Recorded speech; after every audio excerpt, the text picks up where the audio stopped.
Hey guys, it's starting, man.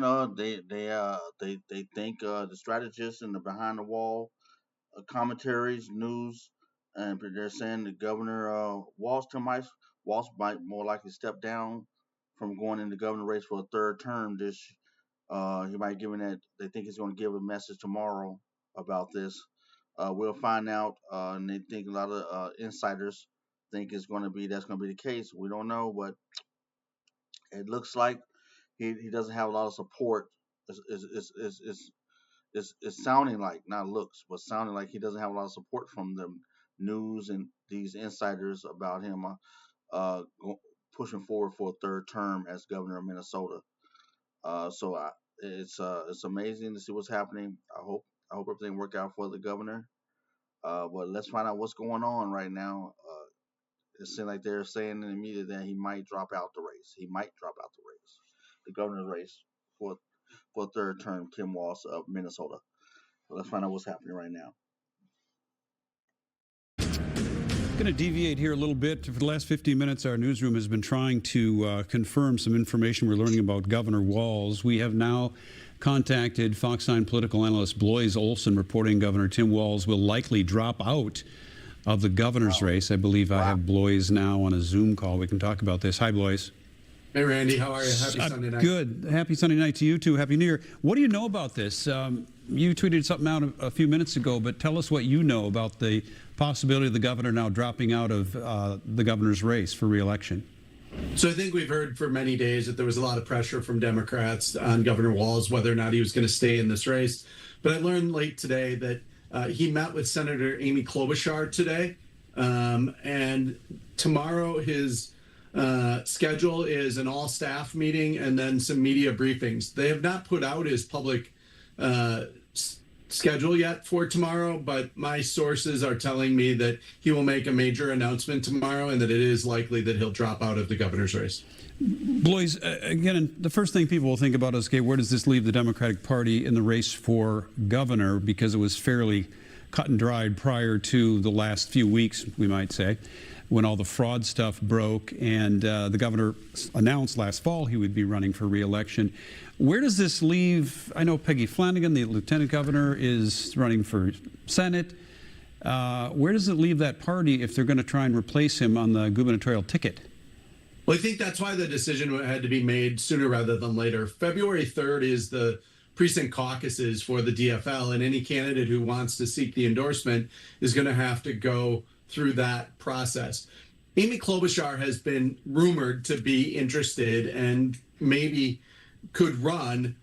She would also not have to give up her Senate seat if she ran, because the Senate race that's on the ballot is Tina Smith's seat. But then the other names that come to mind are Secretary of State Steve Simon, and then you have that competitive Senate race between Lieutenant Governor Flanagan and Representative Angie Craig. I think there'll be some other names that emerge in the weeks and days to come, but I think everybody's waiting to see if Klobuchar jumps in. So is this, let's look at this from a political perspective, and let's look at it from the other side of the aisle, from a Republican standpoint.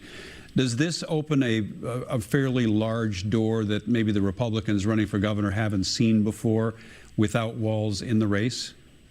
Well, we haven't seen an open governor's race since 2018. We saw one in 2010. Open governor's races are very different. They're very expensive, and they become very crowded in the primaries. So I do think, Randy, that this will change the dynamics. Privately, Republicans had been hoping that Walz would stay in the race because they saw him as very vulnerable, seeking his third term, with some of this fraud stories just continuing to linger and not go away. Yeah, I was thinking the same thing. I was thinking, like, if he stayed with all this fraud and everything, had he's been the main executive officer in the state of Minnesota, so it's on his watch. I'm not gonna say he's responsible. I'm not saying he's not responsible. I'm gonna say it's on his watch, and all this fraud in his state that he's governor over presently, and trying to go to another election, it was hard. It was like it was going to be an easy win for the Republicans. They had to put somebody with a moderate name, well, not even a strong name, to beat him. So I think the Democrat Party had recognized that the opposing party to the Republicans has recognized that. Said, hold on, we can't support you, man, because the state of Minnesota is already in the uproar about you, and it don't look like it's a good. It's a win-win situation. So we might have to go with a different candidate as a team, as Team Democrat. We might have to go with a different candidate. And so I think that's what's coming out now. I think that was a decision made in closed door meeting with the Democrat Party, and the Republicans are on the other side of the aisle saying, "Hey, don't keep them in there, keep them in there." So what do you guys think? What do you guys think? You think they wanted him to stay in due to the fact that he would be easy uh, target to upseat and take his position, or do they want him to get the Democratic Party to take him out and put another viable Democratic candidate up there for the governor of Minnesota? What is your opinion? Leave a comment down below. Let me know what you think. That's interesting. Do you see it? And again, this is sort of your expertise and your opinions, and having watched Minnesota politics for as many decades as I have, does this create a better chance for a Republican to win? And you do note, duly noted, that they thought Governor Walz was more beatable than some other likely candidate. Is it your view then that the Democrats will put a high-profile Democrat on the ticket? I think what you have to consider here, Randy, is what we've seen nationally for Democrats, and we're seeing it in the Senate race here.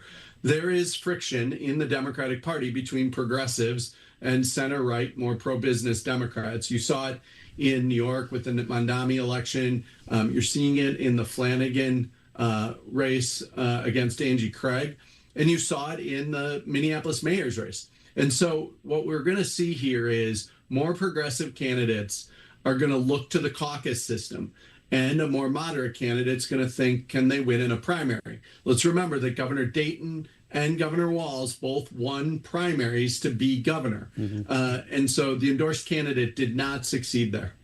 All right, I want to get to you about the whys and the what-fors on this. A couple things come to mind very quickly. One, a failed vice presidential run. There was a lot of scrutiny put on Governor Walz during that, his behavior, his demeanor, what kind of person was he? Those of us in Minnesota watched that very closely. That certainly became a bit of a drag for him politically. Now we're talking about all the fraud that is being investigated here in Minnesota with state oversight and now federal oversight. Which of those things, or a combination of those things, Blois, in your view, would be what would force Governor Walz to not run again? What's your take on that? You know, Randy, I really do think it's the fraud. The idea that the fraud story is not going away. We're going to have more indictments, and the headlines are just going to continue. And, you know, most people, including Democrats that I talk to, say they don't believe he seized the issue early enough, that he didn't take it seriously early enough. And now we look at the last 2 weeks, 3 weeks, and the national and the federal government really coming down on Minnesota. I wrote last year what to watch in 2025 was how Governor Walz re-entered Minnesota. And I think it took him a while to get his feet back under him after his VP run, but I think he found his way, and overall his approval ratings were, you know, in the mid 40s, solid for a second-term governor in a divided state. So I feel like he caught his feet after the VP run, but this is something that I don't think that he thinks he can recover from. I also believe in my heart that the tenor and tone is exhausting. Seeking a third term, being on the national stage, the tenor tone of politics, losing Speaker Emeritus Hortman, going through just the tragedy of Annunciation, that's got to wear on just the human soul. And, you know, how much energy would he have for a third term, especially if the pressure of Washington and further kind of polarization and heightened threats to him, you know, continue? All right, one final question on this, and that would be, in your view, again, some of this we're speaking hypothetically because officially the governor has not said he won't be running for re-election. I trust your sources as you do, so it's very likely we will hear more about this tomorrow. Again, to remind our viewers, the governor has called an 11 a.m. news conference for tomorrow, and we will carry that, by the way, on Fox 9 and Fox Local. The final question I have on this, because of the national stage that the governor was thrust upon during that election run, do you think he received pressure from the national Democratic Party that he was becoming a drag nationally on the ticket, or is this confined to Minnesota only? No, I do think there's some national, weights around him running again. But I don't think they were not they could overcome. National Democrats, I think, would have rallied. But they're going to look at indicators like fundraising, like donor support. I talked to several Democratic elected officials in the last few days, and they really had started to feel that he was going to drag down the Minnesota ticket, and that would be first and foremost. All right, Blois, as always, we appreciate your insight and your sourcing. And we will talk with you more tomorrow, undoubtedly, about this as we learn more about it. Again, just to recap for our viewers who may have been listening, Blois joined us to talk about what he is hearing through his sourcing, that Governor Tim Walz will not, in fact, run for re-election. Again, we're expected to learn more tomorrow if, in fact, this all comes to fruition at an 11 a.m. news conference. Again, thank you. Okay, guys. Yeah, man. There you go. Uh, I know the state of Minnesota was divided. I could just listen to the different media channels and listen to the people of Minnesota and watching how they communicate with the fraud and with the immigration, everything that's going on, Medicare. So you start hitting home. See, people don't realize you can play these games, but when it start hitting Medicare, Social Security, American benefits for the elderly, for the veterans, for people, for Americans at large, you start hearing with different organizations, different groups that really not aware too much politically. Not all, but some are, but not the vast majority. But then doing this happening with the fraud and what's going on in the national tension, brought to Minnesota, and everything's being blown out and shown and then revealed with paperwork behind it. Then the Alphabet Boys coming down to Minnesota and doing their investigations on the ground, and it exposed Minnesota, so it brought a great vacuum and a divide within the state of Minnesota, with people that's running it. The state of Minnesota is a very democratic state.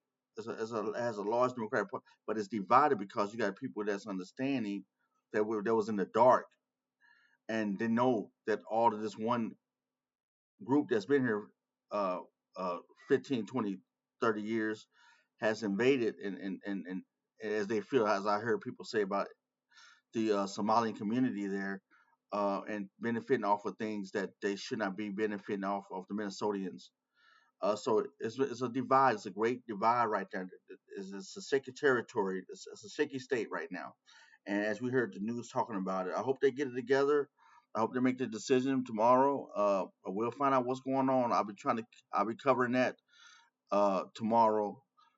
So what do you guys think about? Do you think he's Tim Walz, governor of Minnesota, going to step down or not?